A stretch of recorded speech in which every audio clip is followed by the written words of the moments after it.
Welcome to the Proteomics course.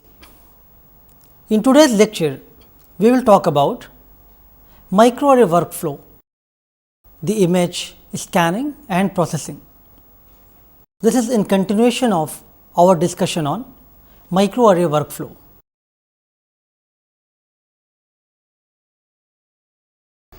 This is my pleasure to introduce Mr. Pankaj Khanna, Manager Application Support from Spinco Biotech Private Limited. Today we will be talking about GenePix microarray scanners, which is from Molecular Devices, and Spinco is distributor for the same.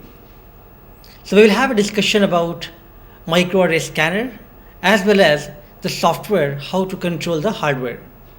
So we'll talk about various basic concepts as well as a live demo of the software interface, so that you can get a better feeling about how this whole process is controlled and performed. So Pankaj, welcome to the discussion about microarray scanners and the software. Thank you, Dr. Srivastava. It's our pleasure. At Spinco Biotech, we are having molecular devices as distributors for last many years, and we are dealing with the scanners for many years at the level of microarrays. As you have already described that this is used in the form of microarrays, we are dealing from the image acquisition to the level of data analysis for the microarray applications. So let's go through a little bit on what is GenePix actually can do in a firm.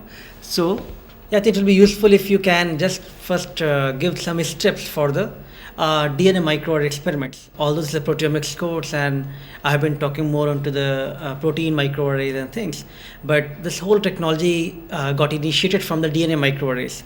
So just so that students have some idea about how the DNA microarrays are performed, just give some brief steps about overall DNA microarray technology, and also like how and what GenePix can help in the microarray process.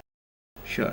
So basically the DNA microarray steps are having divided into 6 basic steps, starting from the manufacturing of the microarray. So based on the slide and your biology, the manufacturing of the slide is done. Say if you want to go for the RNA expression chip, you have RNA expression chip made. Right. So if you are using a protein expression chip, you are using a protein expression chip. So after the design is being decided, the next step is the experimental design, which usually scientists think based on the biological question what they are asking. Right. So based on that, they choose which reference, which controls to be studied and group them. Once you are ready with these two, the next thing comes is the sample collection and the target or the sample preparation, which then can be hybridized to the pre-planned chip, which now is ready to go for the scanning in the form of image scanners. Right. So the fourth step involves actually the hardware beginning up, where we as a vendor from the molecular devices come in place, and this data once scanned in the form of raw data now can be made data building, filtering as well as the normalization, followed by the last steps of bioinformatics and biostatics, which help in the data analysis. So in this fashion, these 6 steps are important for any microarray experiment. So just to clarify and summarize here, I guess it's the content which is just different, whether it's DNA or protein. But once we have the chips in hand, then entire assay and the whole procedure is very similar. So manufacturing of the microarray will be different for each of the content type. Then experimental design, one has to choose depending upon the content and the biological question what they ask. And once these things are in place, then one has to choose what type of biological samples or clinical sample they want to probe, and then followed by perform the hybridization steps. And then once the experiment is performed, then one need to acquire the images, and that's where these hardware and scanners come into the play. Yes. Followed by we need to do the data analysis for these, and then the statistical part comes into the play, where we need to identify the meaningful information from these experiments. So these scanners are user friendly and sort of even the cost wise and overall performance wise, they're quite good. They are used worldwide. I had been using it in my research earlier in different places, and also I am continuous user of this scanner. So I'm quite familiar with the overall configuration and the hardware part for GenePix scanners. Okay. So as you are using 4000B, which is actually the, as you said, the world best the hardware in the form of Psi3 and Psi5 dies being used. Apart from that, people use for different applications as well. Right. So can we talk a little bit about the platforms which are used for acquisition and analysis of these microarray data? Sure. So in the form of hardware, as we have discussed, there are a number of different hardware possibilities in the form of gene picks right from 4000B to 4300, 4400. These are actually doing the hardware part, which allows the lasers to scan the chip. So once we are ready with the chip, so it will be an interface between the CPU and the system, which is allowing the data acquisition to happen, and GenePix is being attached with a software called GenePix Pro software, which helps in understanding how a data is being acquired with the hardware usage. So basically another software which is also used is Acuity, which is actually a third level statistical analysis software. So in brief, the hardware is being attached with a data acquiring software called GenePix Pro, and this GenePix Pro software is now give the results to Acuity, which can be further analyzed for statistical analysis. Yes, obviously you need one software which can help in the performing scanning process, and then once the images are required, then you need to obtain some meaningful information from those images, and that's where I think software like Acuity can help over there. Yes. So which technology is better for microarray, and what do you think is the more unique feature of using this hardware?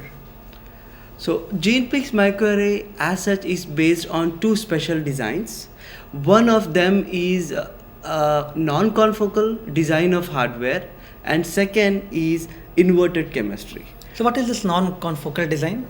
So non-confocal design is like where you have spots in the same plane where the scanning is done is called as a 2D dimensional. Okay. Say when you go for a tissue arrays or analysis where it is very higher, so in the form of spot size, especially at the level of imaging of scanning images, so there at the level of microscopy, people use a technology of confocal microscopy so that they focus the laser at different wavelengths. So at the end of the day, they build a 3D image. But usually for all microarrays, which is the highest is the tissue microarrays, it is shown that all the slides are in the same plane, which is why it is non-confocal chemistry, which just resides in the same plane of the slide. So that is why we choose non-confocal chemistry attached with the inverted chemistry of scanning, which helps in the best results in the form of signal to noise ratio. So what are some of the advantages of this design of the GenePix stage?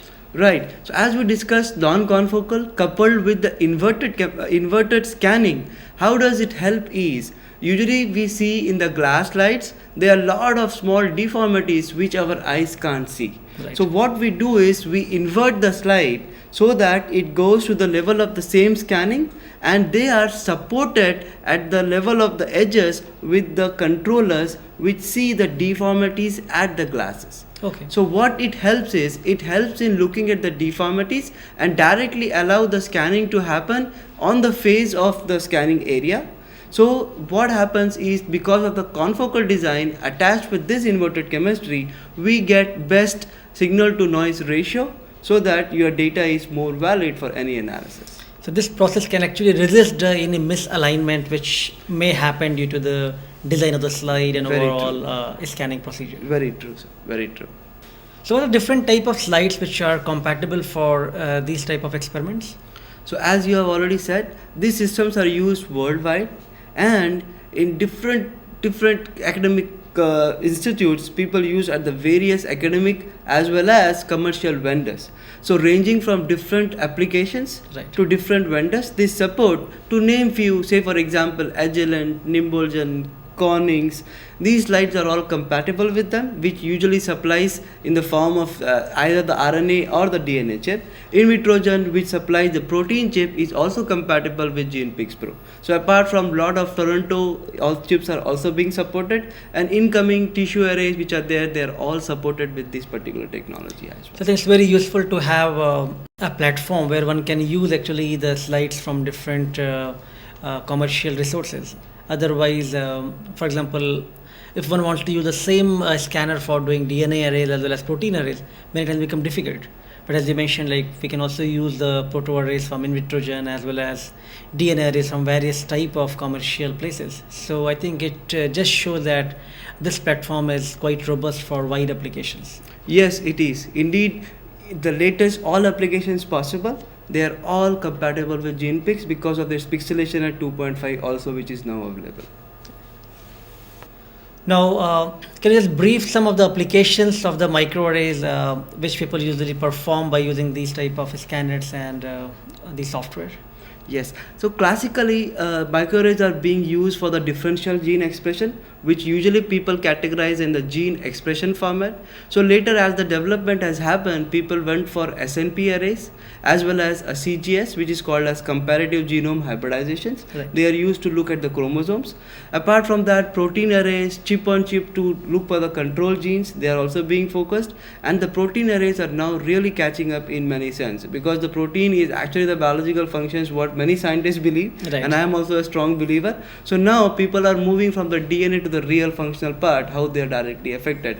The major bottleneck was looking at the antigen antibody reactions. Like the proteins are all being seen, there is no general formula, but now the field is catching up. So even at the level of protein arrays, this is compatible. The incoming tissue array, which is really in infancy, is also now being compatible with GenePix Pro. So although like whenever we talk about microarray, people get a feel about it's like probably oligos or DNA based microarray thing which we are talking. But slowly now this overall process from DNA microarrays to protein microarray now field is shifting in that direction. But only major limitation here is that how to generate that content, protein content, in the similar high throughput format what people used to do for the DNA arrays. So major success for DNA arrays was the easy availability of DNA and the stability of DNA, and that's why the high density arrays are possible from the DNA technology. But applying the same at the protein becomes very challenging, because purifying that many protein, keeping them stable and functional, it becomes very challenging. And that's why, like in my previous lecture in the class, I have discussed some of the latest methods which people can use for making protein arrays. And we have talked about different type of technologies, including how one can use the cell-free expression based system for generating the protein content, which could be used for the high throughput microarrays for the proteins. So yeah, it's good to hear that there are different type of applications which one can use here, starting from DNA to proteins. Yeah. So now these scanners, what type of pixel resolution they can scan, and what is the suitability for scanning? Right. So our scanners ranges from 5 micron resolution to 2.5 micron resolution. The basic thumb rule for all the resolution is that the amount of your size of your spot, be it protein or RNA, Right. that should be 10 times that of the resolution what you are scanning with. So interestingly, most of the DNA is less than 50 microns, and most of the protein usually stands at 200 microns. So essentially the rule goes that 10 is to 1, if you say 10 is the resolution and 1 is the spot size. So that is a major rule. So just to give you a brief out, say for example, if your spot of protein is 100 microns Right. in size, so what best if you do at 10 microns, basically you are getting 78 pixels. So this is actually 1 by 10. If you do by 5 micron resolution, although the pixelation will increase to 314, but the size of the image actually also increases. So apart from making more than 10 times the size of spot, it doesn't really help at the level of resolution if you increase. The only thing is you're increasing the size, but the data quality is just increased by few very, very minor changes. So that is why the best rule is 10 is to 1, which 5 to 2.5 micron usually is most suitable, Right. where the people are making the slides. So there are different scanners which aim for wide variety of scanning pixelation and resolution. But I think what some of the thumb of rule which you have mentioned is very widely applicable for any scanning. Yes. So the microarray data could vary in wide range. So how to accommodate that variation while performing the scanning? Yes, essentially because they are all not present. So the data could be right from the zero intensity, which will be equivalent to the background, to the very highest intensity. So best way to control the variations is looking at a photomultiplier tube. Actually that is nothing but once you do a fluorescence, so the intensity is coming out of that. So the very low expressing genes or the proteins will give you very low fluorescence intensity, whereas the high will give very high. Yeah, so just I will interrupt you here. When people scan these microarray slides, it always asks for the PMT gain, right? So I think that's what you're talking here, photomultiplier tube and the PMT gain. Yes. So just maybe you can clarify here, like how one can adjust that parameter of PMT gain. So the basic thumb rule there is, in any scanning, you don't want to see a white spot. The white spot essentially means the saturation, and to avoid saturation, exceptional cases for few controls, people avoid that happening. Okay. So the best way is to look at a photomultiplier tube condition. So it ranges actually from something like 300 to 700, which helps one control how much photon multiplication can be done. So the lowest can also be seen and highest doesn't become saturated. So this is how the photomultiplier tube is very, very essential to control the different kind of variability within the chip which happens due to the biology. So how to scan a slide for best possible result? You'd obviously like to change various parameters to obtain the best result, right? So what are the things which one need to look for? Yes, so the major variations actually come owing to the different sources. One could be technical, one could be biological, and another one is owing to the assay or the chemistry. Right. So the technical ones in the form of hardware can be controlled at the level of PMTs, and when you are looking at signal to noise ratio, the small play of PMT and very less with the help of laser power, and then with our own design of inverted scanning, right, as well as the non-confocal chemistry, we are able to achieve the best. So in short, if by visibility you may not be able to look like what is happening to the images. So in the form, there here in the image which is being shown, the which looks brighter to the eye may not be a true sense. Right. So when you look at even the dull, there the background is very low. Without looking at numbers, if I see them, I say this is dull, that is bright. But that is not true always, yeah, because when you calculate reality based on what you have controlled at the level of PMTs and others, you quickly come to a conclusion that signal to noise ratio can be seen by eyes at the level of PMT, which the laser balance can be seen. So in this fashion, while you are scanning a slide, you can always look at that. So one need to definitely adjust the signal to noise ratio to achieve the very good image quality, and obviously simultaneously need to perform the PMT adjustment as well as other parameters. True. So as you go for the signal corrections, so basically what you're trying to see, same thumb rules of not looking saturations, right, and then you expect the image is going to be with least background, so the valid information which is coming in the form of intensities become a true signal. So how to quantify the signal to noise ratio? It is very easy to calculate once you have a signal, and then when you have a background which is already calculated. So basically signal is the intensity which is coming from the expected spot, and where there is no spot, that particular intensity which is coming is naive, and there is another way of calculating a local background which is just nearby surrounding area of the spot, okay, that is called as a background. So we calculate signal minus background. So we divide that with overall background deviation, that is standard deviation of the background. That will help calculating a signal to noise ratio. Now, one parameter which we see for the background correction is basically looking for the scan line averaging. So can you just elaborate on that? Sure. So basically if you scan once, so image is being collected. So if you want to have multiple scannings being done, so that all intensities can be averaged upon and get to a signal value, it is being seen that when you increase the number of scan, usually people prefer 2 to 3, so then average them. So this helps in reducing the signal to noise ratio in a fashion that you get a real good intensity coming up. So just maybe you can brief some of the very common features of this scanner, because then only we can learn more when we talk about the software interface. Sure.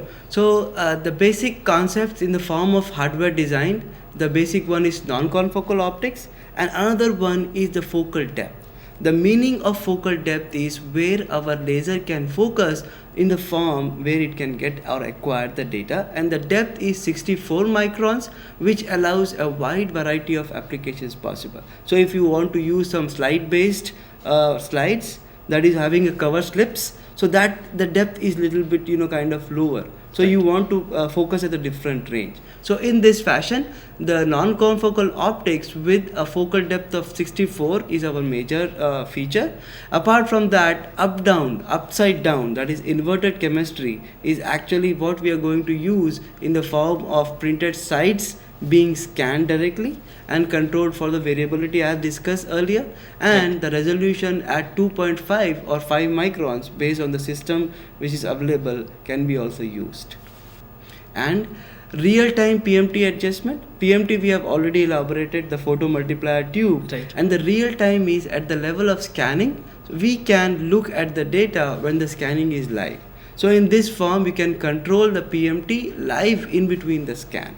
And then auto PMT adjustment, for those who are not real buffs of looking at how to control them, we have given auto PMT option.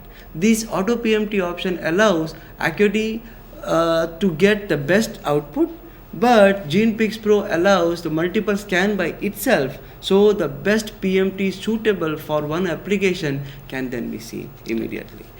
Now, I am a user of 4000B, so I would like to know a little bit more about some of the features for this 4000B, which is more classical scanner.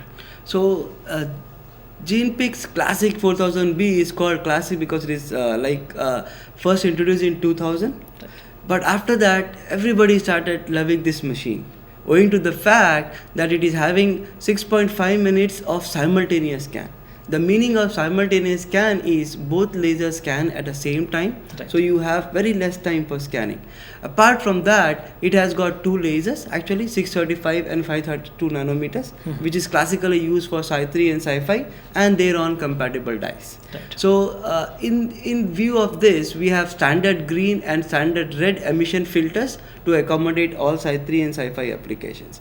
The laser power can also be adjusted in the form of 100% to 33% to 10%. So based on what application and what intensity you want best, the laser power can be adjusted as well. So adjusted focal position is from minus 50 to 200 microns. So this allows you to focus in a different waves, so we can have a different slice compatibility coming up with the scanners. 5 micron resolution maximum it allows to go for, and it can go up to 100 microns of resolution. So non-confocal, again, it is using the non-confocal optical design, and any standard slide can be used for the scanning. So it gives a wide applications possible in that. So data acquisition is always a very important aspect, because once we acquire a good image and good data, then only one can analyze to obtain any meaningful information. So can you elaborate how to acquire the image? As we discussed in brief, like the GenePix Pro software, we are going to use for data acquisition. So basically, there are different steps involved in the usual process of bioinformatics. The first one comes is imaging. Right. So imaging is being done in the form of multi-image or single image TIFF format. So we use TIFF format to create the images form and export these color images in 24-bit JPEG formats. So these JPEG formats allow one to only see, but the basic data processing will be done on TIFF format. So once GenePix Pro is being allowed in a different sense of hardware controls, then image acquisition can be done using the number of lasers availability. It ranges from 2 to 4, and many times few applications use one laser as well. Right. So based on the channel type, laser type, you select how many to select for, again on your chemistry basis. And this third-party image alignment and manual automatically being done. So what this means is each particular array has got different blocks which in turn contains the features. So these features are actual genes or the proteins or the representative of the biological material what you are checking. Now this has to be aligned with the annotation informations. So this can be done by a third party, and the GenePix Pro is doing by itself in the form of automation to do the job. So automated block and feature alignment is possible. Even the different sizes and shapes of the spot can be handled, right from circular, square to irregular features, which can be handled at the level of image alignments.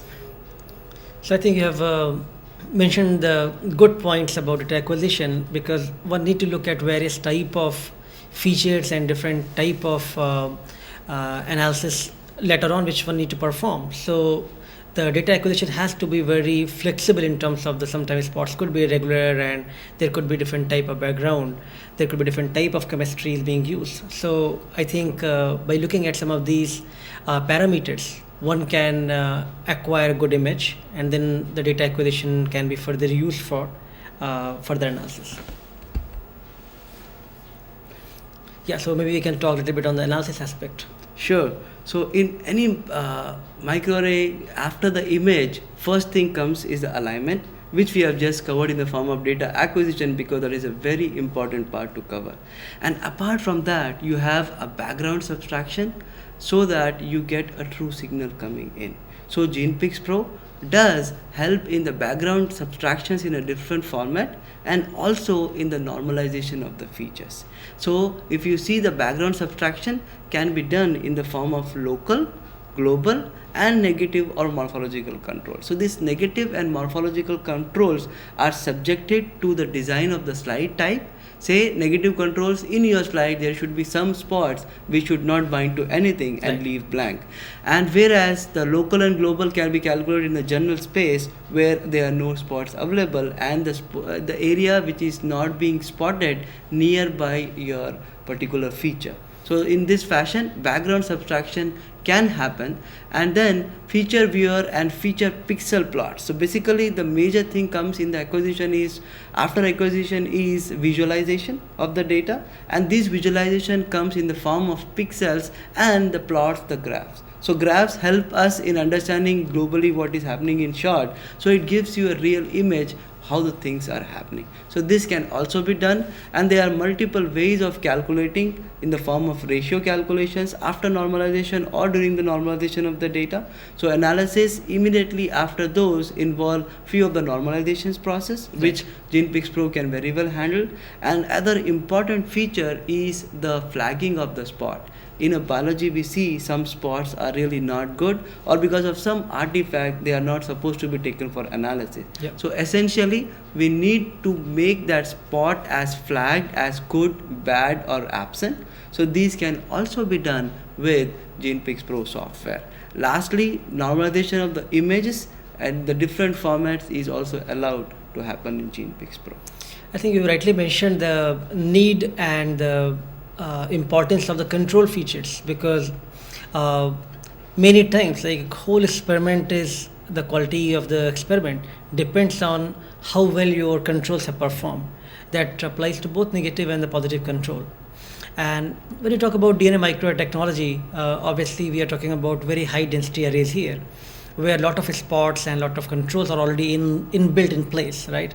Many times when I talk about protein microarrays, and especially when we talk about functional type of arrays, so we actually put different type of controls just based on that one particular experiment. For example, I'm looking for some biomarker response. I need to have certain positive controls, some biomarker which need to light up on the array, which will guide me as a positive control. Then if I'm looking at immune response, I need to have some sort of IgG and some of those type of control features which will guide me to just how non-specific the response could be. So again, some empty spots we need, some type of spots where there is no DNA or no protein is printed there. So no biological material is there. So a lot of different type of control features are usually part of these array design, and that helps further for background subtraction as well as looking at how good quality data we are obtaining. True. So that is a major calculation for the background one. Right. So let's talk about visualization, like how one can really generate some good image and which can be further used for analysis. Right. So once the image is being acquired, so immediately scientist wants how my data has performed. As you are given a Right. very beautiful talk on how the controls works, and especially few people use even the bacterial controls, which is non-related to the biology as such. Totally, they want to see just the assay controls. So first they say whether my assay has worked or not. So Right. best way to do for them is looking at the graphs which are being given differentiation in the level of backgrounds, and though also can be done at the level of different histograms and the scatter plots possible. Right. And these scatter plots can be plotted once against the channel type, say laser 1 versus laser 2, or wavelength versus wavelength 2, in classical say Psi3 versus Psi5. So how these two things have behaved for me. Right. So again, different kind of graphs, and so also the images can also be exported to PDF as well as being visualized in GenePix Pro for your further screening for different QC applications. So I think it will be useful if we can actually see how the software works for performing the scanning. But before we move on to the live demo for the scanning performance, maybe we can just briefly discuss about the software in general and how the user interface looks like. If you can just elaborate on some of the features while one need to look for during the scanning process, I think that will be useful for us to understand when we actually look at the demonstration for the software. True. So the basic GUI, which we are going to see in few minutes, actually contains three different areas. The first one is image laser controls. So there you wanted to see which kind of laser I am going to use. And second one is the different features which are used for the controlling of the image. And towards the right hand side, we have a pane which is allowed or helpful in hardware controls. So the basic one is in the hardware control is first, as we said, that we can look at auto PMT and other adjustments which is being done. For that we use preview scan. So preview scan, and that there are different tabs which allows you to go for the true scan and the preview scan, and based on the laser which particular scan you are using. So like for example, if you start with the preview scan, you decide on which best pixelation suits me, Right. which different power of laser suits me. Once you are able to do these decisions being made, you can go for your own data scan. People prefer that because there are sometimes a bleaching effect on the fluorofluores, so they want to avoid the exposure for a longer time. So multiple scanning is avoided.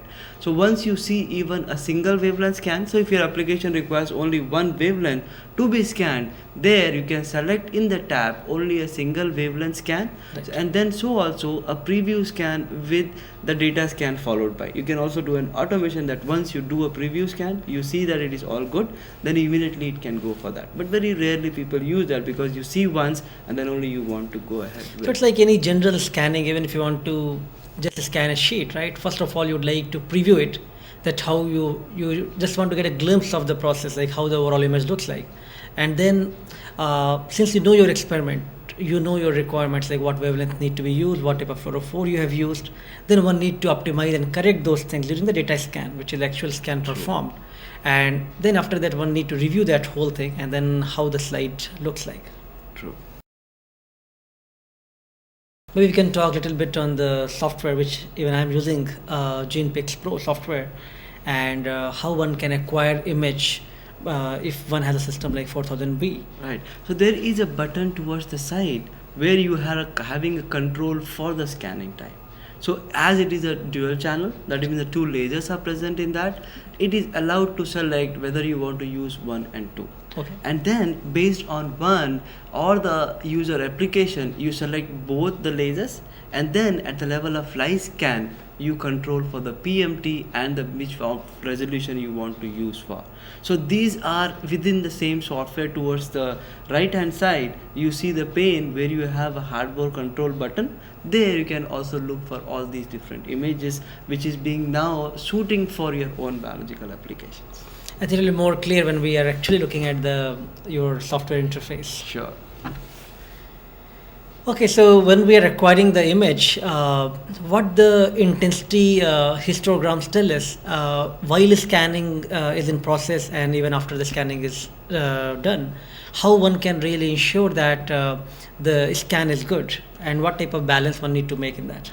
Yes. So basically, in the preview scan, when you are scanning your live data, you can just switch on to the histogram graph. Right. There, what it gives is how much red and green channels are contributing towards the intensities. So you really want that they are overlapping. So they are really balancing. There could be a small variability in the beginning owing to the fact that they are just a background and then the spots coming in. So there you want that they are really overlapping after a little bit of lag. That is few seconds of lag, that's Right. it. So once you are able to do them, you can see and select whether yes, this PMT is being good for me. So this is a way you check which PMT is more suitable. So you select a PMT, look at them, see the overlap. Wherever there is the best overlap without saturation, you want to go over those settings. I guess now it's time that we should really move on to the your software interface and just see like how really the scanning is performed by using this software. Yes, let's switch on to the GUI. Okay.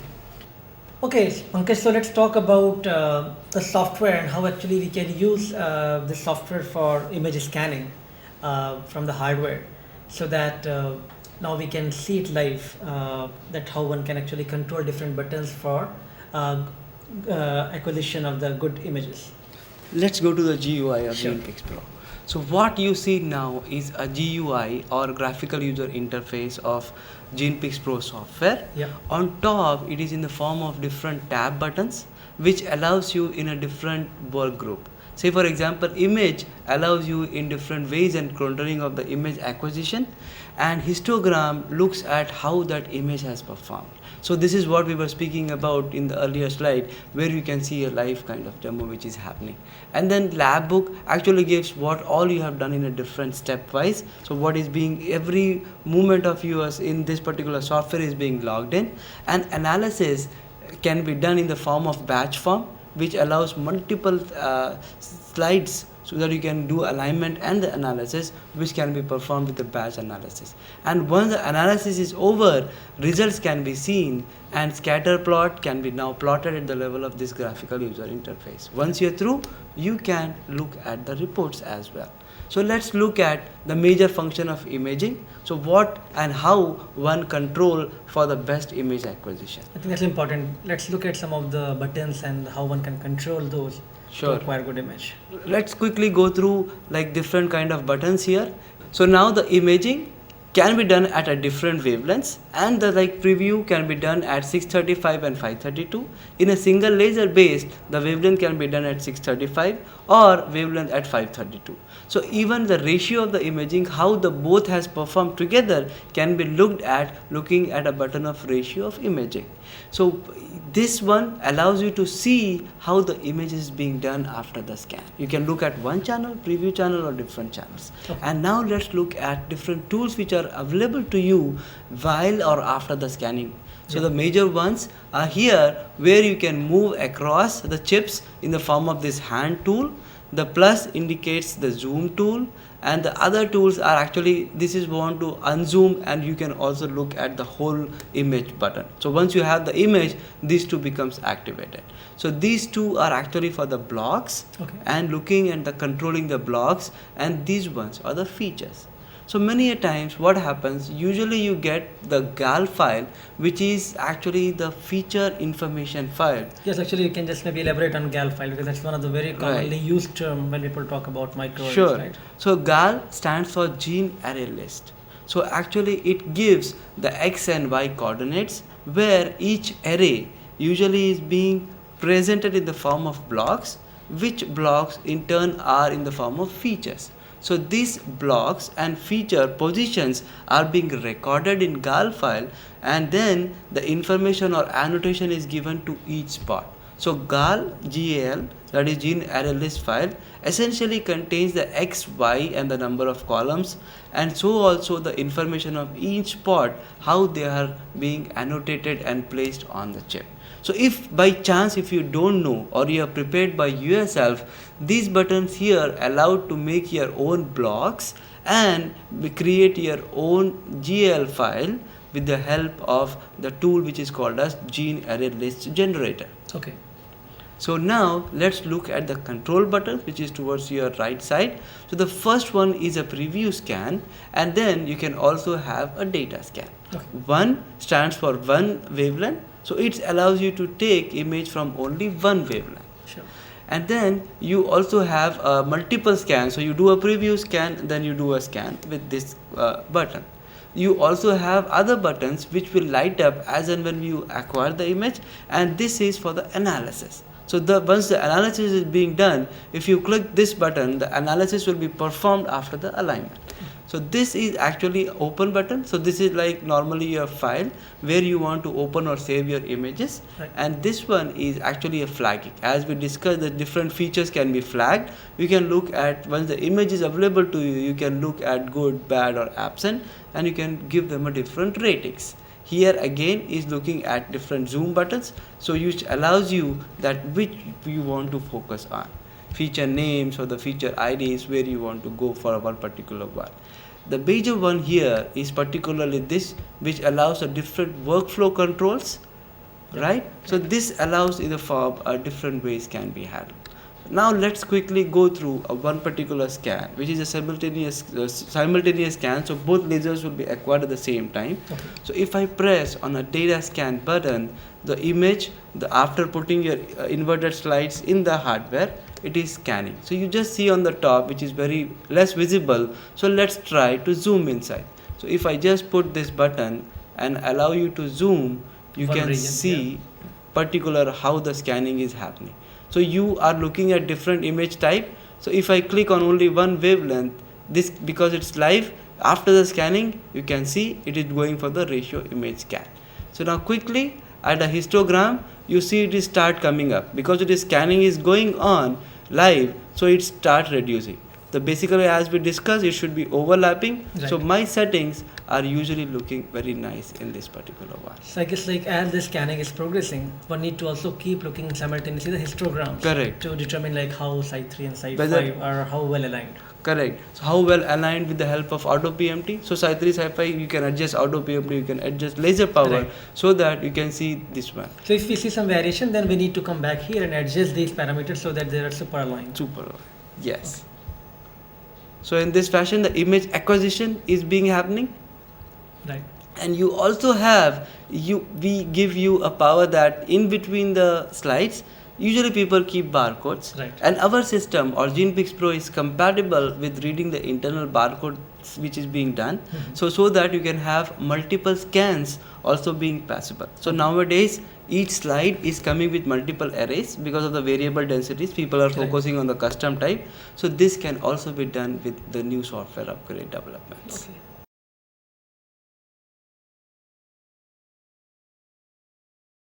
So now, as the scanning is being performed, let's look like I'll save the image. Right. And once I save the image, I would like to see how the different processes is being done. Yep. So, say for example, I have saved this image in the form of, say, this is the east. So I just want to open an image which I have just saved.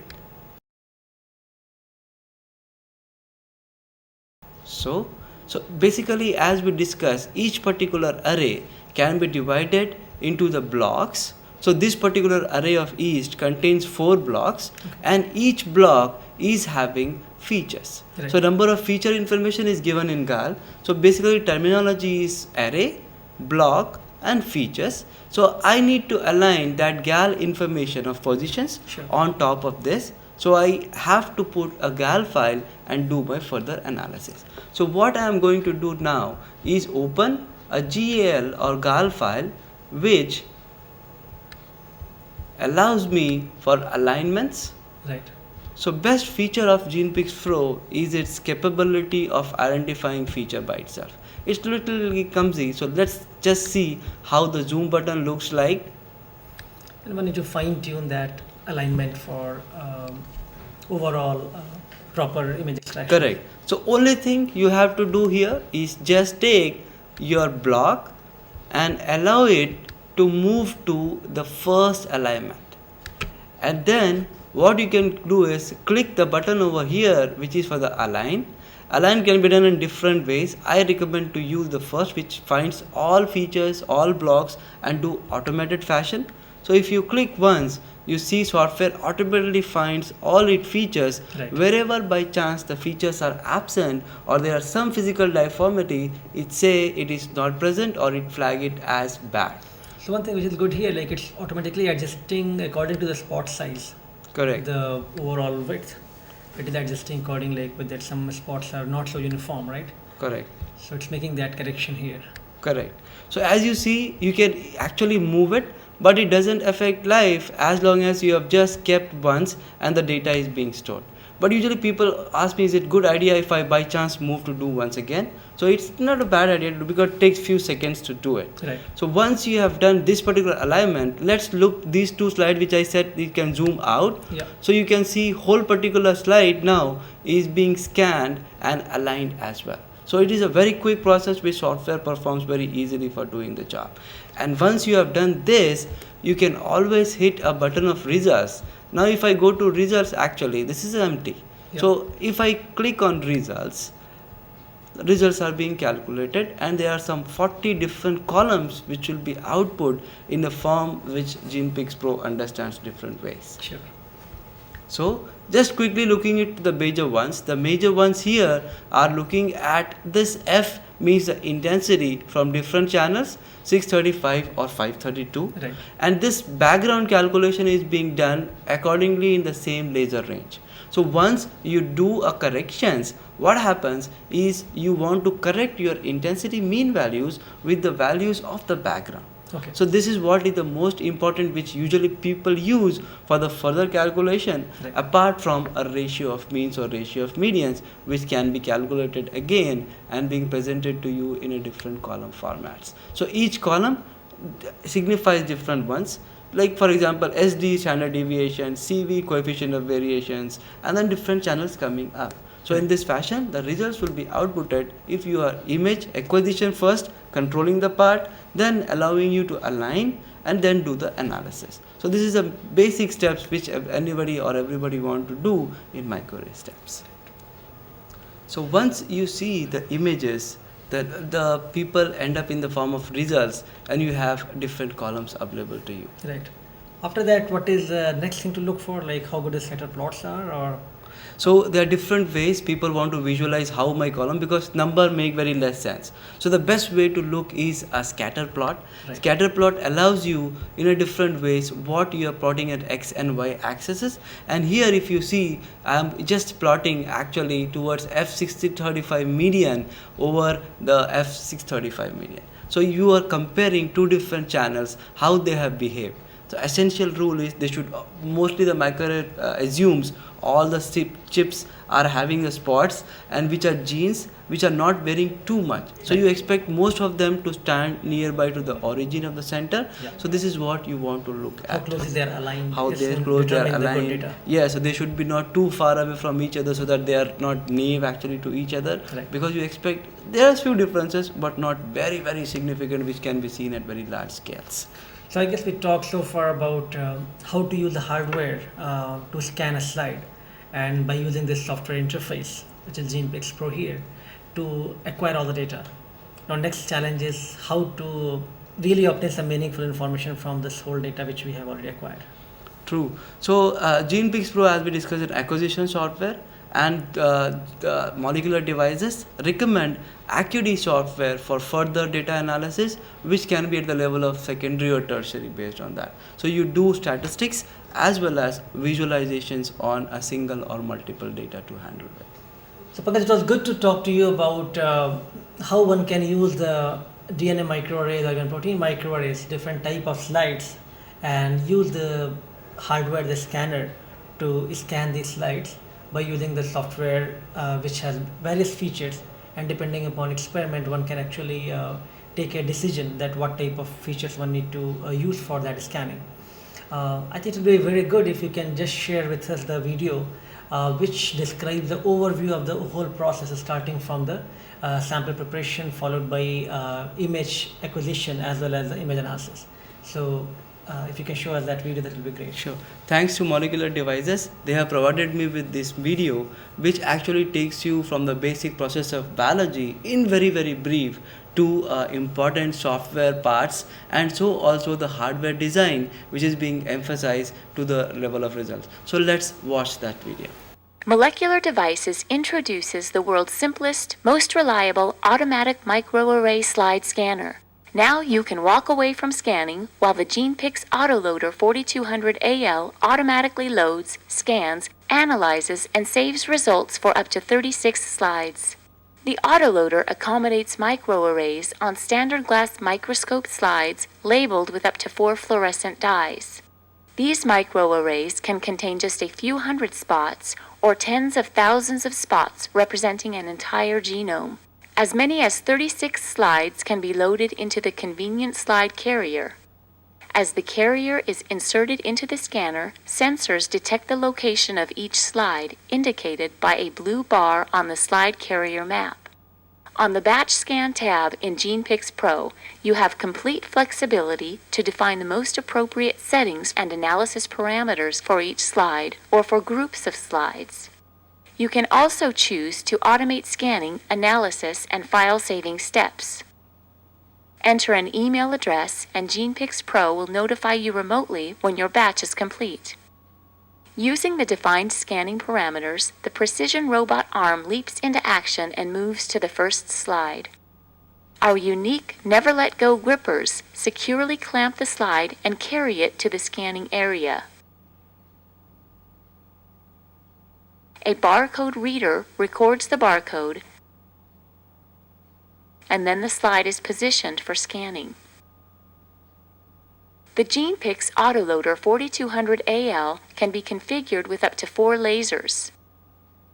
A neutral density filter wheel can be used to attenuate the laser power if necessary for especially bright samples.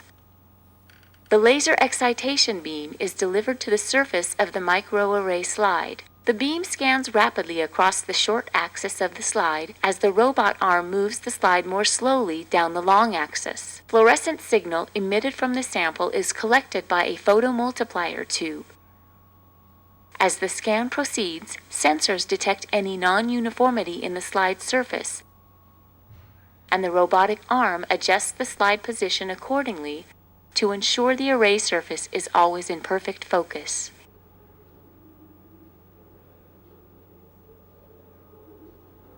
Each channel is scanned sequentially, and the developing images are displayed on the monitor.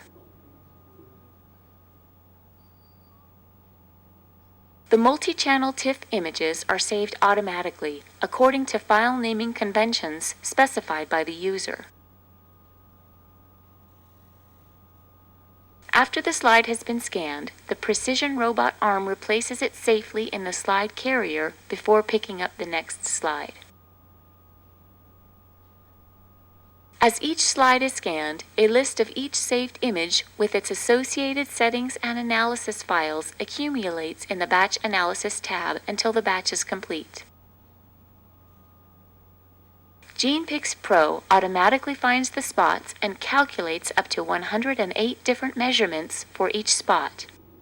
The results are saved as a GenePix Results or GPR file. GPR files can be saved automatically to the Acuity database for statistical analysis, clustering, and other advanced investigations. Okay, it was a very useful discussion, Pankaj, with you for knowing more details about various type of features one need to look for to obtain very good images, because that is the most important part for doing the microarrays. Once you have acquired good images, then only one can do good data analysis from that. So thank you for coming here and sharing your experience for overall microarray scanning and data acquisition. So thank you once again for coming here and discussing and sharing about your experience for GenePix Pro. Thank you. Thank you. So in summary, today we talked about microarray image scanning and processing. We had a discussion and demonstration to cover the basic concepts which are related to microarray image scanning and processing, one need to look at various parameters while scanning the images and image processing, because that is very crucial for doing the further data analysis. Before you want to obtain any biological meaningful information, you need to very carefully process the image and then further perform the data analysis. In the next lecture, we will continue our discussion on microarray workflow and how to analyze the microarray data obtained from these images, which we have discussed in today's lecture. Thank you.